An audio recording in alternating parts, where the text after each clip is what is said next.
Welcome to the Cool Fireman Podcast, a virtual firehouse kitchen table with Matt, Adam, Brian, Doug, and Freddie, where they discuss everything that matters in today's fire service.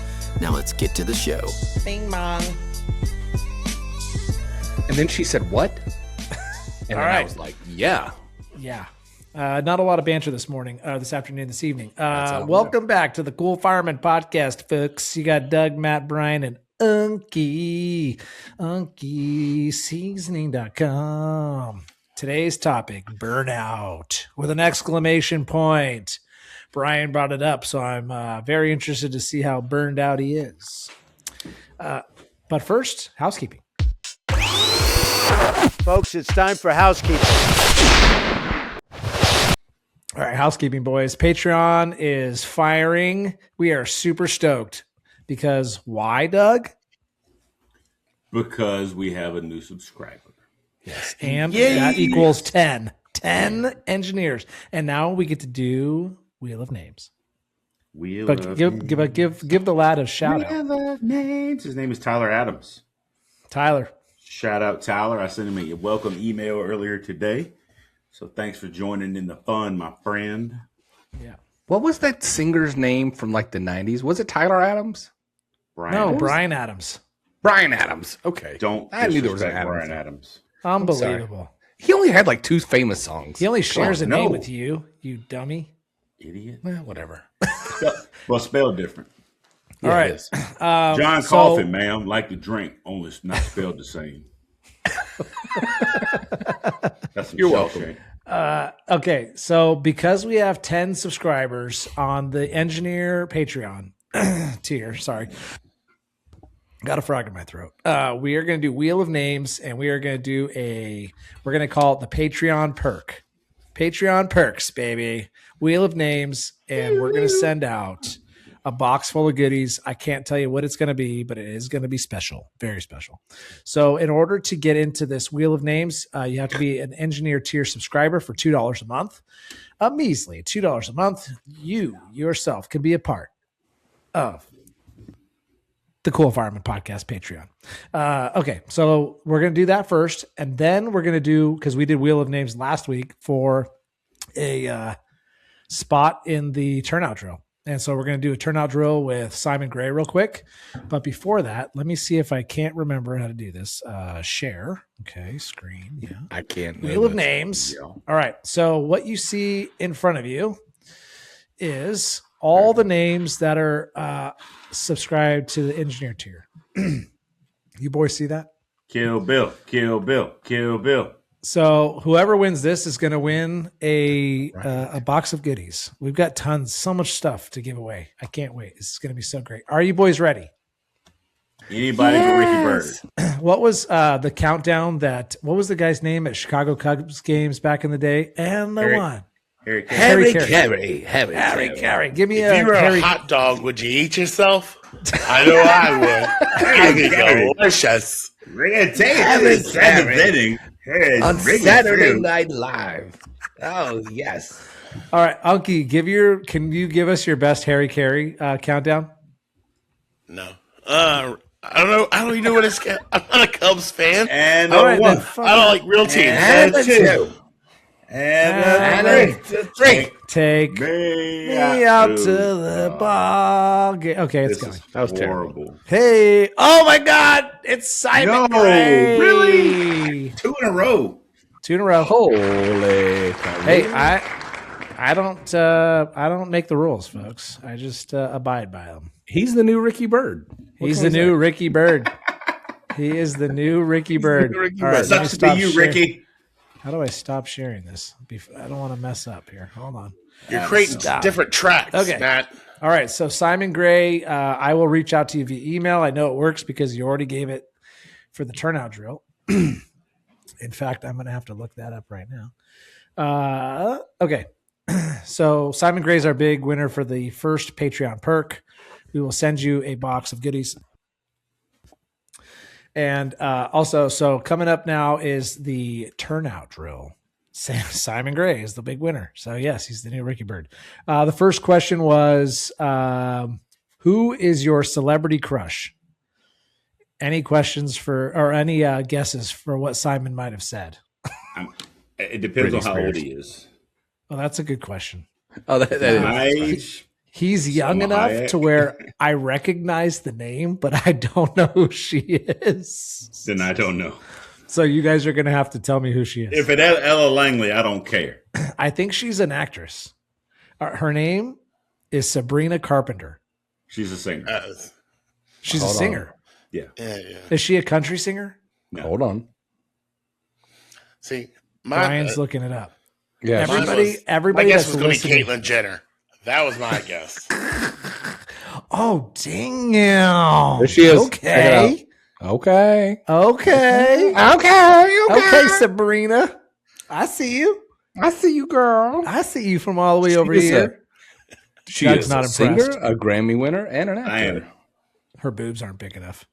No, she's fine. She's great. Oh, she's Fine. All Yeah, right. she's beautiful. She is Kerfine. Second Yes, question. Second question to Simon was, what's your biggest pet peeve? Brian, what's your biggest pet peeve?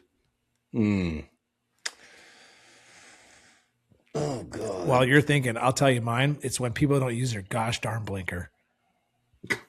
Or they're already turning and then they put their blinker on and go, who the fuck did that help? Sorry, Rhett. Sorry, Rhett. In California, I can understand that.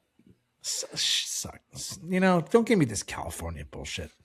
I think my California biggest rolling high stop. traffic, that's It's all. at every state they say that California rolling barrel stop. Or I think Yes, my you're biggest and I think my biggest pet peeve would probably be one of y'all's biggest pet peeve is when my kid comes and asks me something that they should have thought through.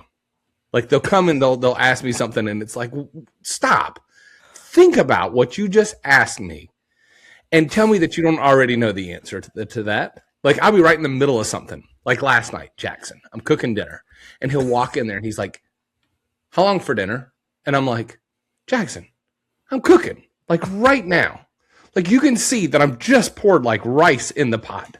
Like that, it's not like that question. How long before dinner? Like that's like a 2 to 5 minute question, not a 20-minute question. Sure. Like a 30-minute question.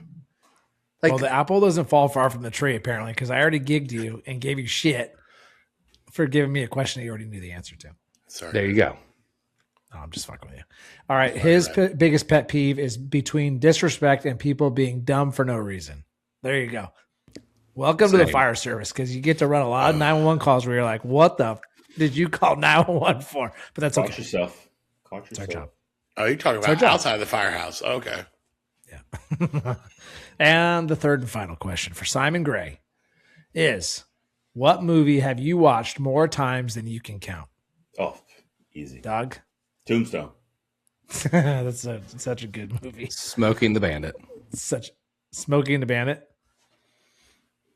Mine is like anything that with Jim Carrey in it. I just can't stand. I just can't stand not watching it. I love Real it. Jim Carrey or fake Jim Carrey?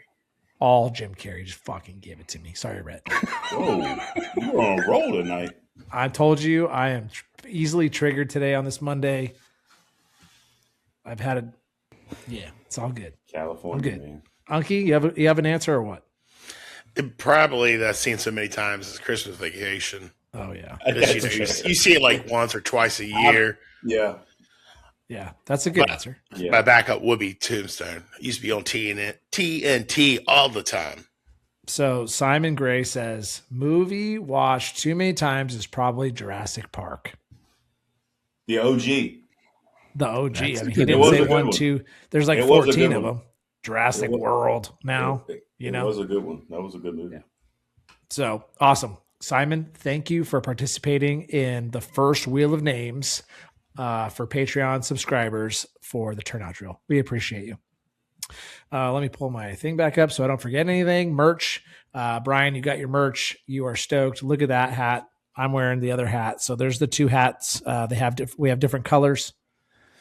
I love it. And And we got some nice videos over the past few days of a young man getting a T-shirt. Rhett. We need to It stitch says, that. sorry, thing. Red. We sent him a T-shirt in his size that says sorry, Red on the back. He was extremely happy to get that. So thank him and Yeah. his pops for that. That was awesome. Yeah. So anybody that wants to go on and get some merch, it's always fun. Supports the podcast. We get a little bit of we get a couple quarters from it, which helps us push our reach out. Hopefully one day. And go get yourself. This was a shenanigans shirt from the Burn Box, but we do have a St. Patrick's Day Cool Fireman podcast t-shirt you can get, which is super cool. I have that actually upstairs. I think it's in the laundry, or else I would have wore it. So very cool. Sponsors. We have sponsors. Anything new at Unkies that you'd like to share with the lads and the ladies? No, I don't see nothing new. Okay, perfect. All good. Unky's working hard over there to make Unky seasonings the greatest seasonings on earth. Let's help support the guy and listen to a quick promo from Unky Seasoning. From the firehouse to your house, Unky's seasoning packs bold, firehouse-tested flavor into every meal. Whether you're grilling, roasting, or just sprinkling it on your favorite snacks, our blends turn everyday eats into unforgettable bites. Pick your flavor, shake it on, and taste why it's Firehouse approved. Go to unkeyseasoning.com. All right, very cool. And the Burn Box. We are all expecting the Burn Box any moment now. You guys always get it before I do. I think you guys got it. Okay, you guys got it. I already got it. Yes. All right, cool. Super cool stuff. All right, very good. Again, St. Patty's Day shirt in there also. Oh, I love that. I love green. It's one of my favorite colors. All the stickers are St. Patty's Day. Matches your eyes. It really makes my eyes pop, you know? Good. So get yourself the Burn Box and let's listen to a little promo. Brought to you by the Burn Box, the #1 firefighter subscription box. The Burn Box celebrates firefighter products and firefighter-owned and operated businesses. Start today and receive a monthly box of firefighter apparel, gear, and tools. Check them out at theburnbox.com. Awesome. That is Tom at the Burn Box. And last but not least, very important segment here at the Cool Farming Podcast as a part of our housekeeping is Moment of Silence. And I think Doug's going to take this one over. Yeah, I've got a few things to talk about. We got a Facebook or an Instagram message earlier today from a young man named Parker Atwood. He said I was sitting in my truck in the gym parking lot getting ready to go in. You guys were hosting the Moment of Silence for LODD. Shortly thereafter, I got word that our deputy chief passed away. He had a heart attack, 100% LAD blockage. His name was Scott Durfee of, I'm going to probably get this wrong. I'm going to call it Caddo Parish, Fire District 1 in Louisiana. It's CADDO. Could be Caddo, maybe Caddo. I'm not sure. But I asked him if he was on duty or not, and I never got a response yet. But could have been LODD. I don't know. Secondly, we got a Patreon message from Mr. Stapleton. I think he said his name was Brandon. I don't remember. It was in an email. We were guessing what his name was. Brandon. It's Brandon Stapleton, yeah. Of Titus County Tri-Lakes Volunteer Fire Department. Gentleman's name was Jeff Derrick. He was 67 years old. They were fighting a brush fire, and it was in some tall grass. Conditions changed. He got overcame with smoke, so he started running towards where he thought his vehicle was, got a little disoriented, and become overcame by smoke and passed away from that. So, wait, what? Yeah, it was combination of weather conditions, high winds, heavy fuel loads, dead grass 3 to 4 foot tall, and heavy smoke. Wind this direction shifted. This was recent? This was February 27th. Yes, sir. Was attempting to make his way to his vehicle. He became disoriented and tried to escape the fire by running towards the highway because of the heavy smoke conditions and extreme conditions of the terrain. Firefighter Derrick, who had been with the department for just over a year, was overcome by smoke and perished in the fire. So thoughts go out to those guys out in Texas as well as Louisiana. And most importantly to me, this morning we got word that a retiree died from occupational cancer. Lieutenant Dean Clary was not only my second boss in my department, but he was a friend of mine for 35 years probably. I've known Dean a long time. I spent a lot of time at his house. We drank a lot of beer together. We took a lot of trips together. Dean was a good man. Dean retired, I think, 2 years ago now.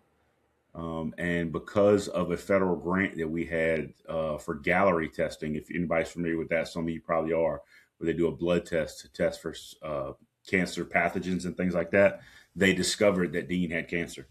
through that test. So he fought it valiantly for a long time, and he succumbed to that this morning. So my thoughts go out to Dean. One of my first jobs, I was 16 years old. His mom and dad owned a country store in Gasburg, Virginia, and I worked there when I was 16 years old. Just a pillar in the Gasburg, Lake Gaston area community. He has 2 kids. He has a son and a daughter, a couple of grandkids already. So yeah, this one hit me a little hard, man. Dean was a good friend of mine, known him for a long time. So occupational cancer. All right, there's 3 possible LLDDs. 2 for sure. Yeah, 2 for sure. My goodness. Cancer, talked about it, right? We get all these comments about, oh, I don't want to do that. Or, okay, well, you let us know how that Yeah, and for how reference, that works Dean, out for you when you're. I don't know exactly how old Dean was, but for reference, he was 56-ish. He was about 10 years older than me, I think. Yeah. That and situational awareness, man. Grass fire in February, boys. You know what I mean? Like LCES. In Texas, yeah. Situational awareness. Like I wasn't there, not going to Monday morning quarterback at all. But it's just, it happens. It's tragedy. It's crazy. So let's take our hats off and give a moment of silence for these lads.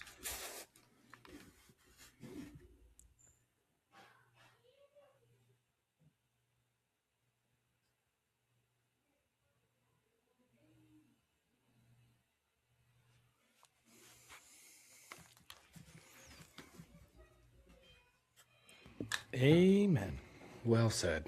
Well said. All right. For the topic, burnout. So Brian brought it up. It is what it is, right?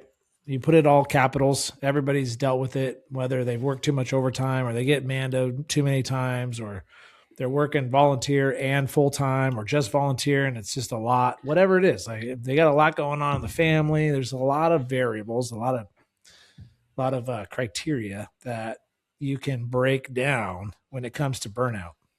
And so I don't know if you want to go into a specific direction there, Brian. Yeah, over? I wanted to kind of just summarize a lot of the last episodes that we've done here recently. Everything from training, like the last episode, back to Greg with the Radcast, and social FD and the obligations that we have in our communities for volunteers. It's tax season. It's the first of the year. It's post holidays, which means your credit card has probably had more money on it than what you had planned on. Tensions are high. I mean, my house, prime example, I have a senior in high school. It's his last baseball season. He's at a game right now out of town. I'm trying to rush to get home to do all these different things. And I even text Unky. I don't mind being vulnerable and saying this. Like I texted him earlier this week and I said, into last week, and I said, hey, I could use more prayers than normal because it's just been really stressful. Like, because there's just a million things going on, and it's nothing. It's not just one pebble. It can be the whole bag full of pebbles, right? All the little things that can really just kind of weigh you down. And I think, Kenny has done a phenomenal job of teaching us that, right? And a lot of these other folks. But I think when you think about it, there's a line in a movie that says, I'm the kind of tired sleep won't fix, right? And it's literally that thing where it's like, you're just so exhausted from everything. I mean, I'll put Matt on the spot here. He does so much for the podcast that the other ones of us don't do. And so when you look at that burden, or if it's Adam and I who run our own business and we want to succeed, we don't want to tell people no. We don't want to not have seasonings to put in a box when someone orders, or when the phone rings for my consulting company, we don't want to tell them no. But at the same time, we also want to say yes to our family members. And when we look at analytics, we're a predominantly male listener podcast. So we all also have the weight of the burdens of being the head of our households, right? So we feel obligated to lead, but not be weak at the same time. Does that make sense? And so you feel this burnout almost, like where it's just like, and I watched somebody today who has been a really good friend of mine. He left the fire service and he started doing psychology, and he made a very good post. He was like, when is the last time you just screamed? And I was like, that's a really good question. He's like, when was the last time you've just been so overwhelmed that in the quiet, you just scream? He's like, I haven't done it in a really long time. He's like, and I did it today. And it was phenomenal. It was this release of just all this frustration and all this anger, just letting go. And really, I know this sounds wild, but I was at my niece's. I text y'all. She ran a 26-mile marathon this weekend, and I'm so proud of her for doing that. But I watched all these different age groups come through, and it was a 5K, a half, and a full, right? That's what they do at these events.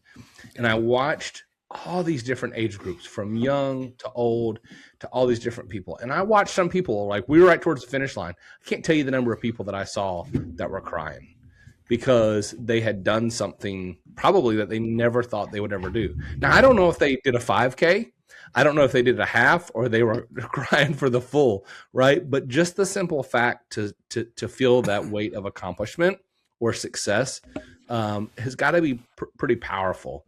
So I guess more than anything, this is the 3-month check-in from our word of the year, right? That says whatever it was, whatever the weight is of your goal that you had, like, burnout is real, right? This is your par check. Adam was very good at having his friend on that talked about personal accountability to each other. And this is a good time to kind of like say, it's okay to feel burnout. What it's not okay to do is to let it get to you. And so that's kind of where I wanted to start the conversation and say, how do we deal with that burnout? What's some of the things that we can do? 3 years ago, we released an episode early in the process. That was, I believe, the first time we had Kenny on, and we talked about dishing your bricks. So it ties right into burnout. So 3 years ago, we were talking about something similar, about how all that can pile up and burn you out. Yeah. So what's some of the things that y'all do to kind of mentally first of all, the first step is realizing that you have an issue. Like, everybody's always said that, right? When you go to AA, the first step of the 10-step process is that you have to admit that you have an issue. And so what your issue is whether you're a yes man or you just have this crazy work ethic or whatever it is, like you're seeking promotion and you just feel like you need to do all these crazy things. Like, you need to like really sit down. So we're talking to new firefighters. We're talking to everybody here. Like, it doesn't matter the gamut that we're talking to. Like, we're talking to from the beginning all the way to the end of your career, to be honest. Like, but you need to really sit down and you need to understand, you need to recognize. So that's what Greg says. That's the first R in RAD, is recognize that you have an issue, acknowledge it. And then you need to honor those emotions, those feelings of like, damn, I've got 9 hours of sleep last night and I'm still tired, right? Like, why is that? And that's because you're burnt out. And not just because your brain isn't resting.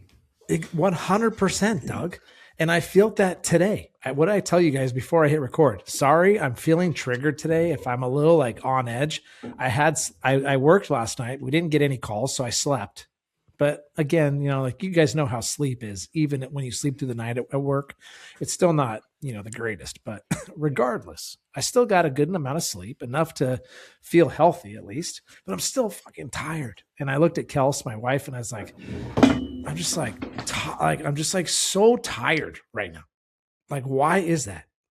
We had a gnarly call yesterday. It was very emotional for me. I have no problem, talking about it. I actually sent a voice message to Kenny. So shout out to Kenny Mitchell. We're going to probably talk about him a lot today. He's Operation Yellow Tape. If you don't know about it, look it up, subscribe to it. Kenny's amazing. And he sends us a message every Monday morning after he listens to our podcast. Great episode, guys. And then he gives us a story as to why and how. It's just amazing. So I wanted to let him know that I appreciated him. And then my message ended up going about 10 minutes long.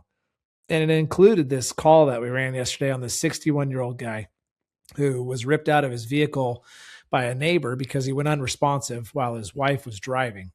Gets home, she yells, neighbor comes out, rips him out of the car, starts doing CPR. We get there, he's dead. We're doing CPR on him, and we end up getting return of spontaneous circulation before he leaves.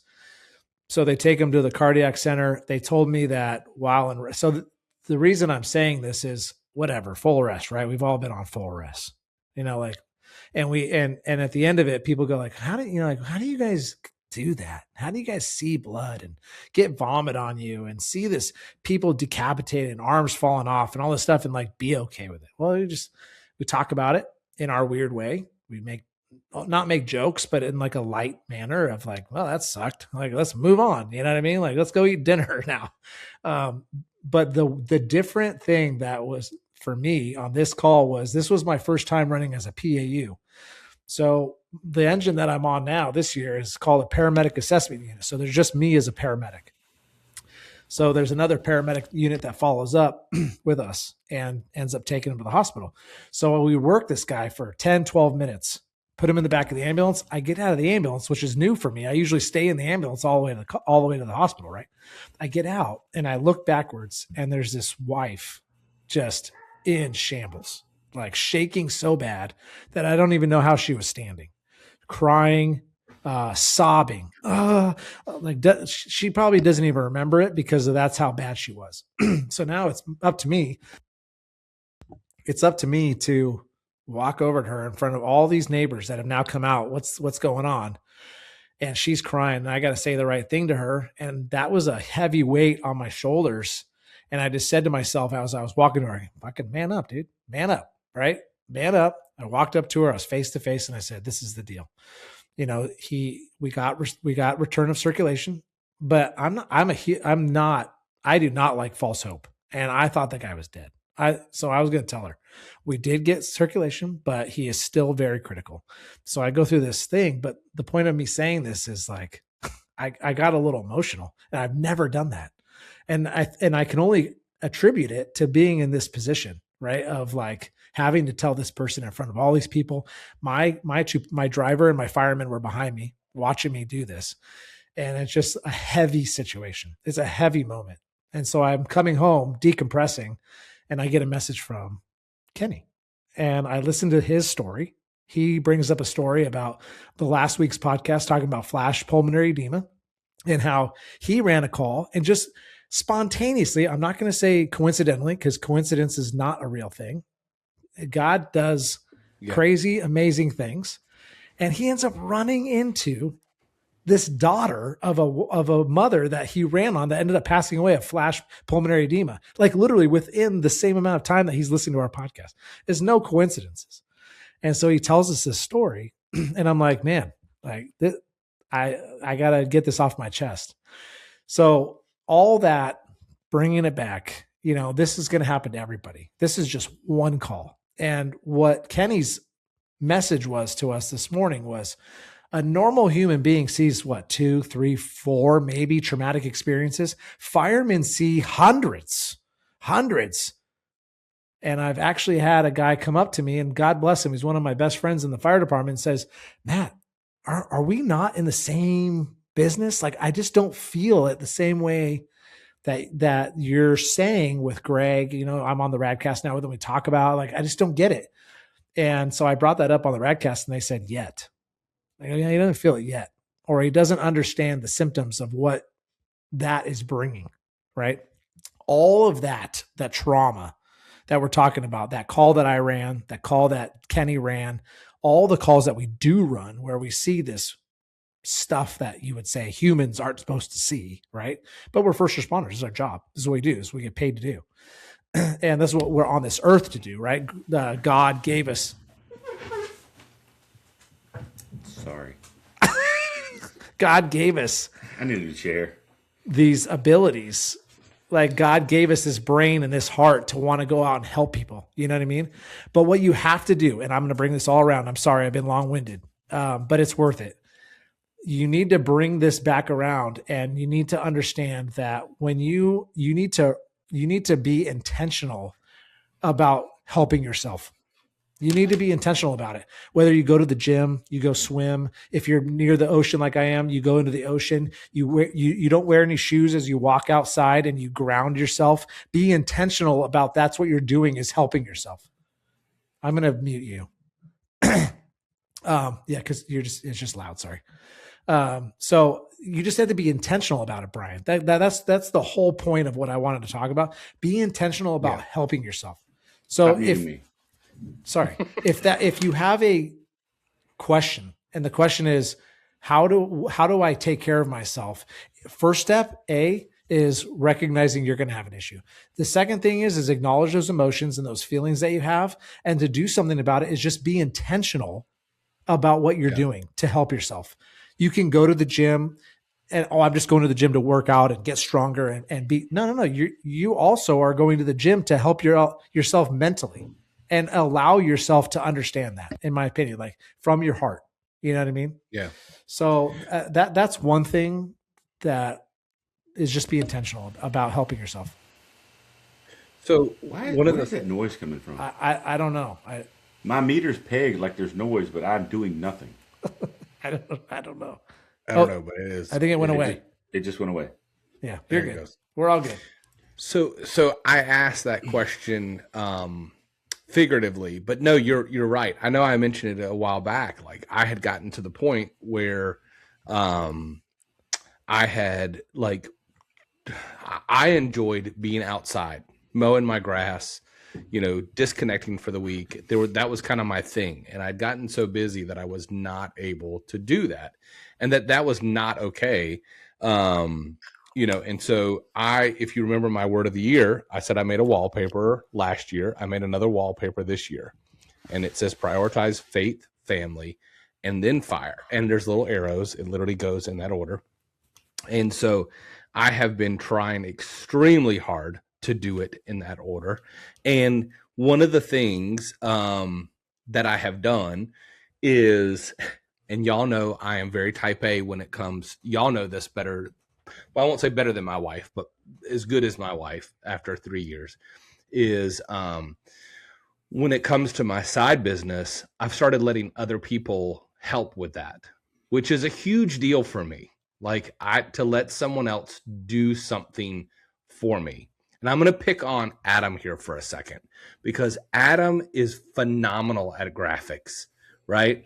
And so like his stuff with Canva is phenomenal.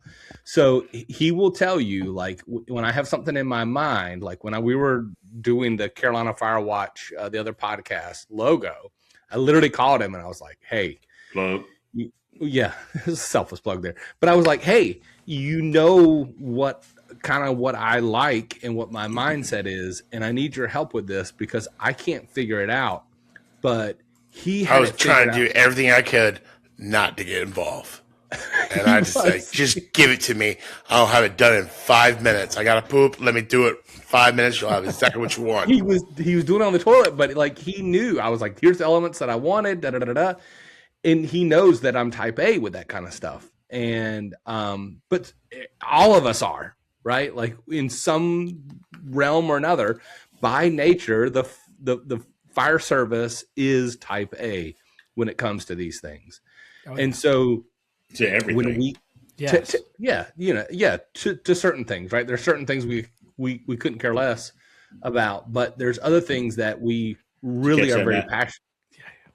Yeah, that we that we are very passionate about. So with all that being said, I think that when we can't do what we do to release those things, whether it's cutting grass or like you said, working out or whatever. And I even made a comment to my sister and my wife was like, man, like 2012, I had lost 30 pounds and I ran 2 to 3 miles 5 days a week at lunch. By far, the best emotional stress relief for me. Part of the frustrating part was I got terrible shin splints, like because I just got out there and there was such a stress release that I didn't care about it in the moment. And my body was like, nope, can't do this.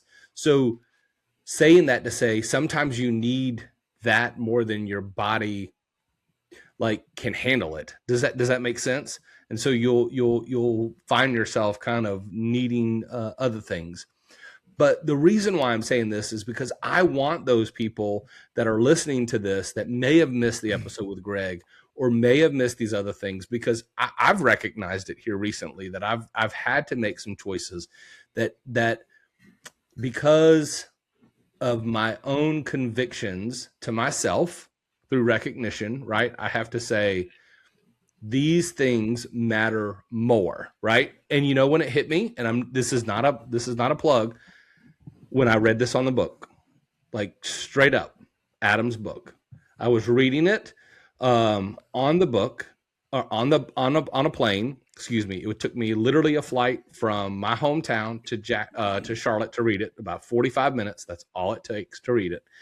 And it was really talking about some of the stuff that Adam had, and it was like, "Hey, dummy." Like it was like a 2x4, the old hacksaw Jim Duggan up against the head. It's like, oh. It's like, hey, you need to recognize some of these things. And literally, I think that was God. This was the shovel, right? And then there was other people, other shows right behind that then came out and said, you know what? Let's dig yourself a hole, right? Now sit in it and tell me what you think. And so I think there are other people that may be listening that probably haven't realized the realness that burnout is and kind of what those things can be. So I want to go back because I don't think Adam had a chance to explain it. So what are some of those things in the book that you talk about, like the short temper, the drinking, those kind of things? Some of the things that you identified that were some of the triggers for you in this book. I didn't want to put you on the spot, but some of the things. Don't talk too much about drinking, okay? I'm trying not to. I'll try to say what I gotta say in the next 30 seconds before the next freedom cedar comes flying by. Well, the stress. The question was the stressors. Gosh, just anything, everything, because it turns into a domino effect. You'd be all peaches and creams, and you walk through that door, and it's chaos. One of the biggest problems I'm having right now is I'm always dealing with the shift into home life, but it's just you go from a structured time frame, things are put up in cabinets. This time we clean the kitchen and this other thing. You go in the house full of kids, and the house is being lived in, and that's fine, but it's just so hard to shift through it, and sometimes it's really hard to push through first thing in the morning. Yeah. And like what you're talking about, the only thing I can think of, I don't know if you guys feel the same way, but like my wife, she does everything without me just fine. So when I get home, I'm like, hey, hello, I think I live here. I'll find myself opening up a drawer thinking it's the silverware drawer. I've lived in this home for 8 years. And I'll open a drawer thinking it's the silverware drawer, and it's the drawer with the cutting boards. But that's where that drawer is for silverware, in the firehouse. And I'm like, God dang it. I figured that she changed it like 3 weeks ago, and you're just finding out about it. No. But like, that's just like, I'm not part of the routine here at home. Yeah. So it's interesting. Like, you almost feel like a burden, like not a burden, but just in your brain. I do. You know what I mean? Because like, she takes care of it when I'm not home. And so why would I need to interject? Although she does want me to in some sort of fashion, it's just like, how is that? And that's just the communication between men and women, right? Men are from Mars and women are from Venus, man. And there ain't no change in that at all. And you better understand that. Otherwise you will be divorced. You know what I mean? Like, very fast. And so, yeah, I just try to understand that, try to take a deep breath. But the one trigger, like what you're asking, Brian, for me is irritability. 100%. I know when I'm overtasked or my brain is kind of going because I start to like just on a click of a snap of a finger, I'm just yelling or pissed or what the fuck is this guy, whatever, I just go off the handle real easy. That's an easy one to recognize, but How about you, Doug? What's yours? Yeah, I think I don't want to go too deep into mental health here, but they tie together so well. And you talked about Kenny earlier. Kenny and I talked a lot today about Dean, and our obviously our department, but burnout and mental health tie together so well because of what you just said, Matt. It's if you have that whatever it is that triggers you at that moment to snap, like, well, then that could lead to a lot worse things. And is burnout a mental health thing? Maybe you could be physically exhausted, but you could be mentally exhausted. So we need to distinguish between the two. I think a lot of what we deal with is mental exhaustion because your body is going to rest when it needs to rest. Your body is going to say, I need to rest. Now, the mental side of that is the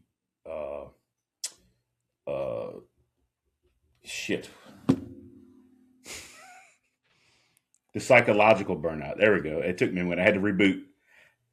The psychological burnout and understanding that you have to pause. Greg talks about pausing a lot. Just hey, time out. Recenter your chi, fix yourself, figure out what has to happen. And if that means, hey, spouse, whatever that is for your situation, I need an hour and a half, I need 2 hours, I need the whole day, whatever it is, I need to be in a quiet room. I don't want to hear the TV. I don't want my phone. I don't want to hear nothing. I need some quiet to reset your brain. You've got to figure that out.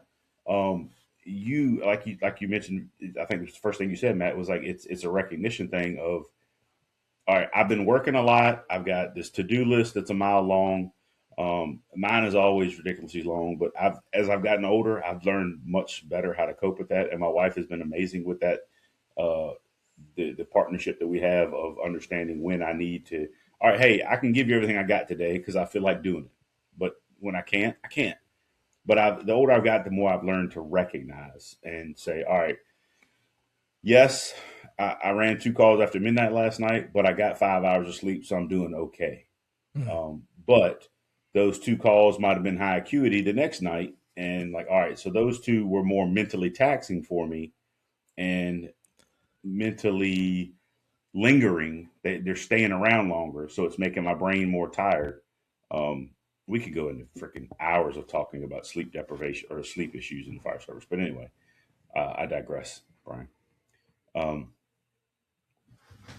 Recognition, Matt. That's what it comes down to, is understanding that I've been burning the candle at both ends and I need to slow down. Like I said, your body is going to tell you you need to rest for a little bit. Your body will eventually say, okay, you're not going anymore. I'm going to shut you down. And that's, if you get to that point, your brain's going to shut down too. But you've got to be able to control the two and understand and recognize that your brain is going 100 miles a minute. I need to slow my brain down to 46 miles a minute, whatever the case may be for you. Yeah. It's the recognition piece, and it's the finding the healthy outlets to decompress that brain, whether that be, like you said, going to the gym, taking a walk. I go out and mess with the horses. I get on a tractor, and it works the same way for me for mental health reasons. Is those things are therapeutic to me. So those things ease my mind, and whatever my mind is bouncing around on 9, 10 different things, when I get on the tractor or when I'm outside, brushing the horse or picking her feet, whatever, it slows my brain down to thinking about strictly that task and enjoying that. To me, it's the enjoyment of it. It's whatever I get pleasure from, getting the enjoyment out of that. It really slows my mind down to say, all right, all that stuff, while important, it's not priority right now.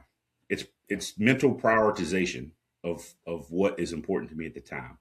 And right now, my important thing is, hey, you're not on duty right now.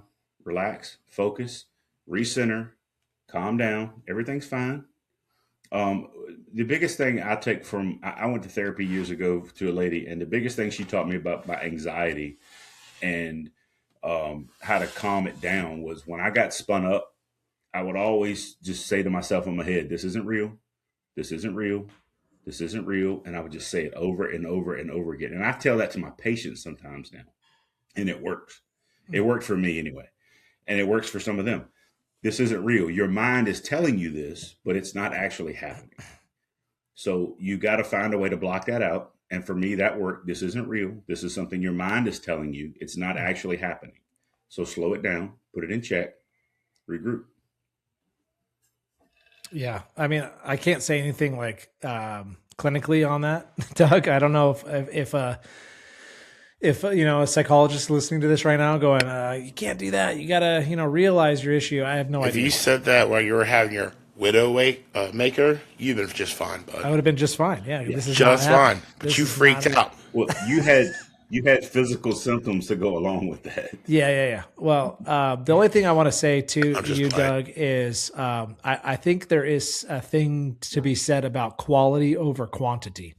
Mm-hmm. And what I mean by that is quality of stress. So the heightened stress situations, the things that put you in a position where you need to make a decision that's going to last you a long time, that you feel gravity. And I've had a couple of those things in my life in the last couple of days, over this weekend. I think I texted you guys and I was like, sorry, I'm doing the minimum. I'm doing the minimum to get these podcasts out right now because I just got so much on my brain, and it's not so much on my brain. It's just the gravity, the quality of the stress has been, not life altering, but I do have some decisions I have to make as the head of this household with my wife that are going to be very important decisions for us financially and everything else. Right. And so the quality of that stress, because some people might be going, oh man, I've got 4 jobs and I feel fine. Well, that's fine. You just, at that point you prioritize, like you said, Brian, faith, family, fire, whatever your priorities are in your life, and you compartmentalize. And you just start marching things off, right? Because that's what you got to do for East Coast Kellys. You want to do a griddle crew video, check it off. Okay, then I'm going to go on. I'm going to do some report stuff. I'm going to do some stuff for the podcast. You can do that, and it's not as much stress for you. Now, if you got stress as far as quality, that's what's going to wear you down, in my opinion. And this is all just.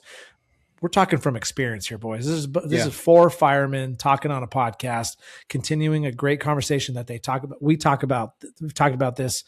The 20 years I've been inside of a firehouse, we talk about this kind of stuff. You know what I mean? Like trying to cope with stress and stressors at home. And we might not be direct about it, but I mean, like I said, when I was off on my heart, I came back, and when we're driving that fire engine, I go, man, this is what I miss. It's like indirect therapy. You know what I mean? Yeah. We'll talk about those stressors at home in a very indirect, man, you can't imagine what my wife said to do this. You know what I mean? Like that kind of gets it off your chest. And so that way you don't go home and berate your wife for what she said. But, it's there's a bunch of firemen talking here. So, well, kind of to put a bow on this, because I know we want to wrap up right about an hour, but I guess the best way to explain it, I was talking to somebody about just the totality of everything, right? Like coming at you at one time. Well, kind of put it in perspective. I was recording that same episode for the other podcast, and a guy that I had looked up to very much, the majority of my fire service career, one of them, especially probably the last 10 to 12 years, said to me at the end, at the end of the podcast when we were recording off the air, he said, Brian, I just want to know, how do you do it all? And I said, prayer. That's how I do it. Like I couldn't do this if I didn't have somebody kind of helping me figure it out, right? Because in those moments, it's not easy. And then the other analogy that I gave was, all right, dude. Sorry, wife's coming home from baseball. The other analogy that I gave was, you ever played the little game Fruit Ninja? Yeah. Well, you have different size fruit, right, in life, and your job is to kind of slice through that. I'm just going to let this roll. My dog's going nuts. It's okay, right? I'm not going to let this stress me out. No, you'll be fine. We might not even hear it, actually. Yeah, probably won't. But my goal really is to look at it as, am I slicing a watermelon or a grape, right? Sometimes in life, a big watermelon comes and it's easy. Phew. And I think that speaks to the quality, right? It's easy. It's just one little piece. I just got to slice it. Or in these moments, right, when you just get, buck blasted with all this stuff and there's grapes and you just got to keep going and keep going. And I think that's kind of where you can be at in that season of life. It's not even sometimes about the quality as much as it is just about the quantity of things that are coming at you. There's just so many different things, so many things that are there. And then you add in a couple of the watermelons in addition to the grapes. So you got one big swipe and all these little itty bitty swipes. And it's just like, wow, all these things. But again, I go back and say, how do you manage it? You just pray about it. And, last week I had one of those rare instances where I came home and my wife said something and I was not nice, and I just I was a jerk. And she was like, I'm just not going to talk to you right now.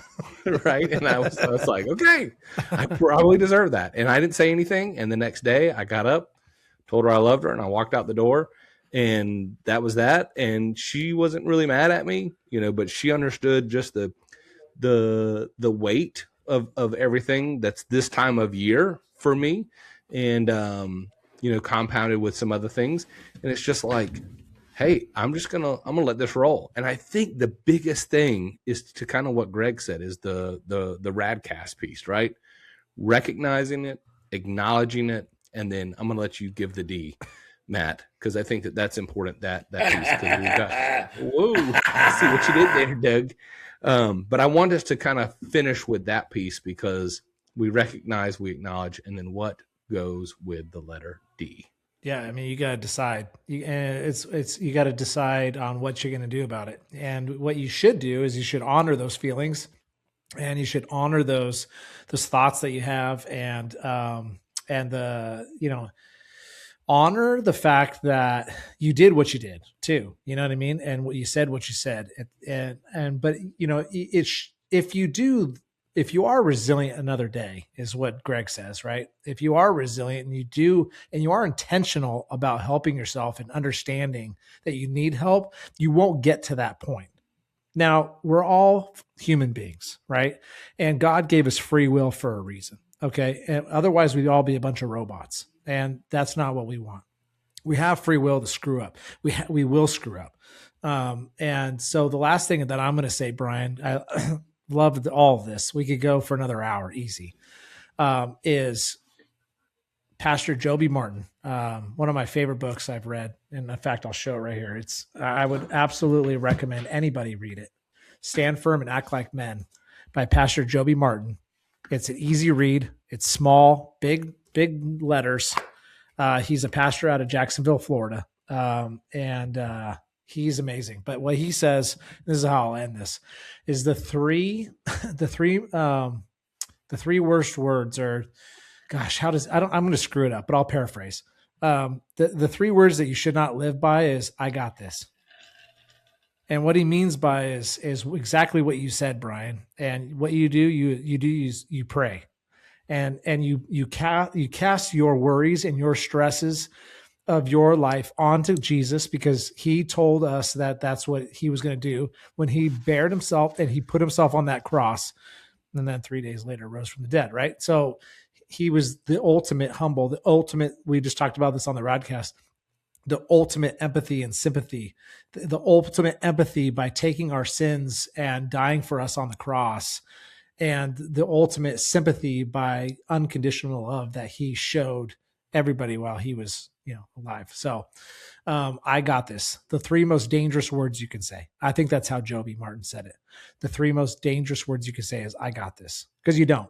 100%. And whether you are a faithful person or not, you're going to have to figure that out for yourself. But we are here, I think, the four of us, I don't want to speak for everybody, but to say that Jesus is here for you. Yeah.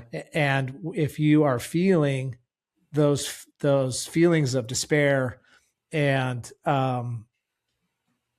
depression, and all those words. I mean, we don't need to say them all, right?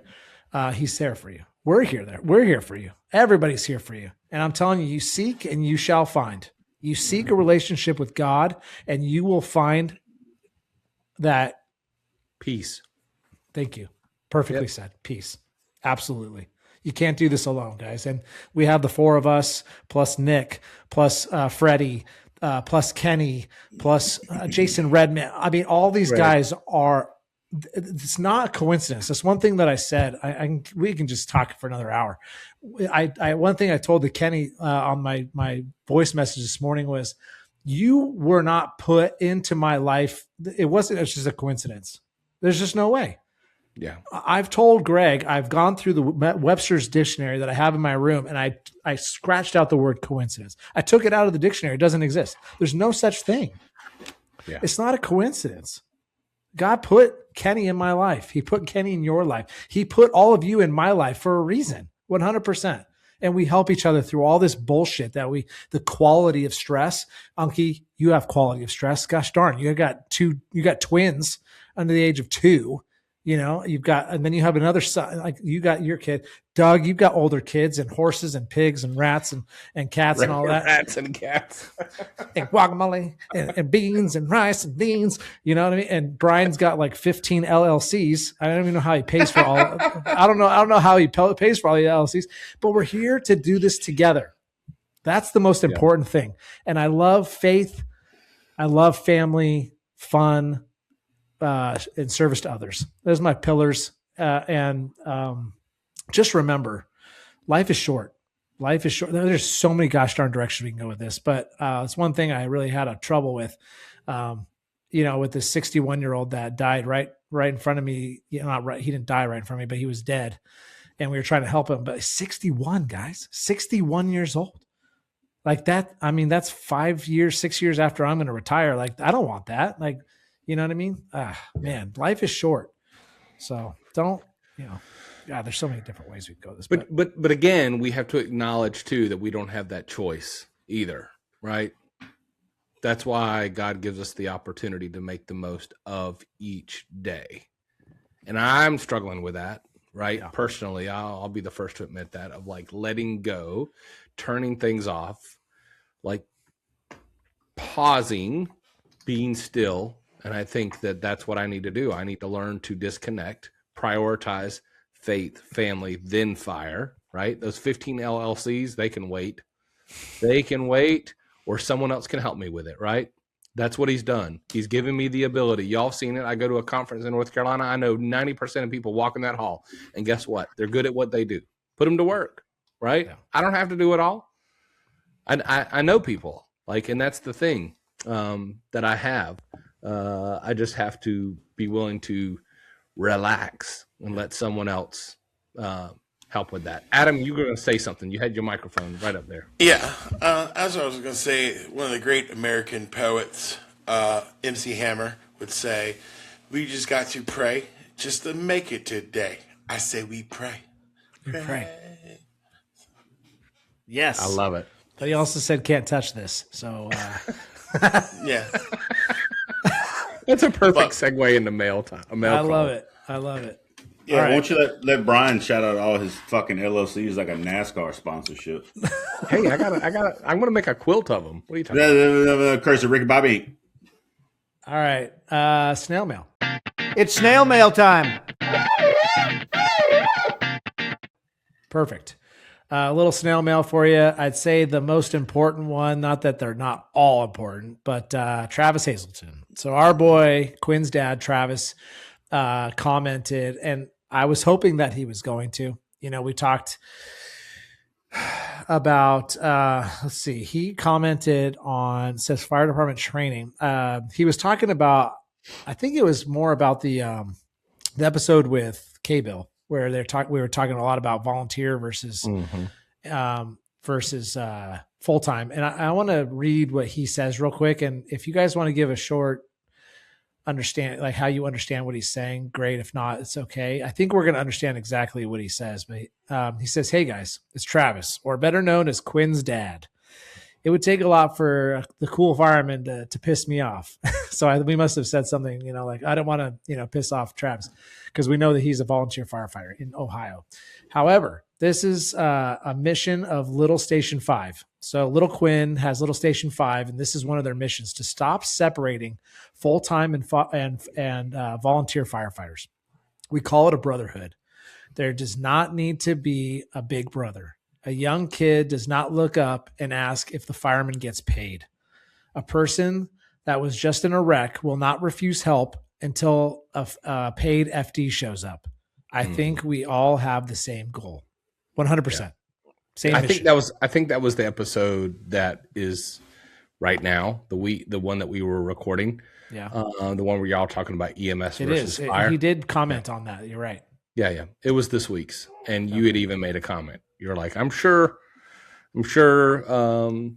Quinn's dad will chime in. Little firefighter. Right. Perfect. Well, he did. And so we appreciate you, Travis. We appreciate you, Quinn, and all the volunteer firefighters out there. I think there is one mission, 100%. There's stigma. There's I can't think of it. I'm tired. Yeah. So I think that you said it the best when you said that we're a brotherhood, we're a sisterhood, we're all here for the same mission. So very well said, Travis. Thank you. And there's crap shows in every family, right? So that's the reality of it. All right. Going over to TikTok, we did have some comments. We talked about, whether or not we should do EMS training more or fire, because we're basically 85% EMS. I think across the country, that's pretty accurate. So a lot of people kind of chimed in on that post where I said, hey, Freddie, we're going to light up the internet right now. Didn't light it up as much as I thought it would, but that's the algorithm's fault. Scotty said low frequency, high risk versus high risk, low frequency. One will kill you. One, you may get bit by a puppy. I don't know. Freddie laughed at that one. I didn't really understand it, but I'm not the smartest. I'm not the sharpest spoon in the drawer, boys. Duke Bandito. I mean, come on. What a name. If we didn't mention it's a wrestler Duke name, Bandito, isn't it, Adam? Duke Bandito. He said football players train more in the weight room than total plays on the game field in the week. I'm like, all right, I hear you, boy. And then user 613 says, I wouldn't say more for one or the other, but I would say definitely needs EMS training more often. I agree with that. I think that people kind of shove it off to the side. They say, oh, I went through paramedic school, but Doug, you remember paramedic school. I mean, they drill it into your head, right? It's just burned. But then every 6 months they do an EMS update where they change things. Epi's a different dose or whatever. There's always things to not only learn, but refresh in the protocols. Our protocols change often. So what you did 2 years ago might not be what you do now, or what you're supposed to do now, rather. Yeah. I mean, like it's I told y'all earlier, sea collars is a thing. We are not doing sea collars at all anymore. Period. Mind blown. Wow. It ain't happening. Mind blown, dude. But that's just one small thing that, if you don't talk about that in the fire station, you don't understand it. Dude. First one in the state, I think, is what my doctor said. First one in the country, maybe. Can I inject, because I wasn't on last week's episode, but I want to talk about this because I found myself talking to the radio, as y'all probably could imagine. Yeah. And I don't want to drag this on, but I did want to talk about the amount of Con Ed for fire versus EMS.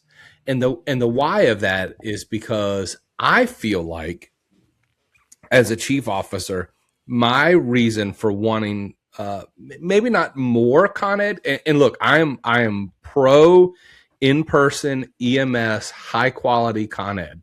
Okay, let me say that. I am not for doing it online, even though that's how I'm currently doing it. I would much rather have it in person, high quality. However, you are transferring patient care to a higher level of care, whether that's a basic to a medic to a hospital facility, or their AMA refusing. Who do you handle, or who do you transfer that fire scene to? Nobody, right? And the amount of probability of risk of injury or death to you is much higher on that fire scene than it is on that medical call. Yeah. You can BSI, scene safe, Sure. right? That kind of thing. So your risk is greatly reduced. However, if you think about a lot of the components that are done in Fire 1 and 2, TR, VMR, all the other classes, whether it's DO aerials, whatever, all of those are designed with the safety of the personnel and then the task, right? So the hours are automatically added to just because of the safety piece and the risk that's there. We handle that emergency from start to finish. There is no giving that task away. So I think that when you look at it, we have a greater obligation to get it right in its entirety because we own it in its entirety. On the EMS side, it is pre-hospital and we pass that responsibility off. Does that make sense? Sure. And that was my why, maybe for the why of more hours. Yeah, that's fine. One is for us, from what I'm understanding, for fire is safety, and also our community, because we go in to make rescues for our community, right? We have to train on that. And then, but EMS it's not safety for me. I mean, besides situational awareness, but typically I'd say 95% of the time we go into a call, it's not going to be dangerous for me. You know what I mean? That's just the training that I do on EMS is in order to work efficiently to help the community for whatever, problem arises.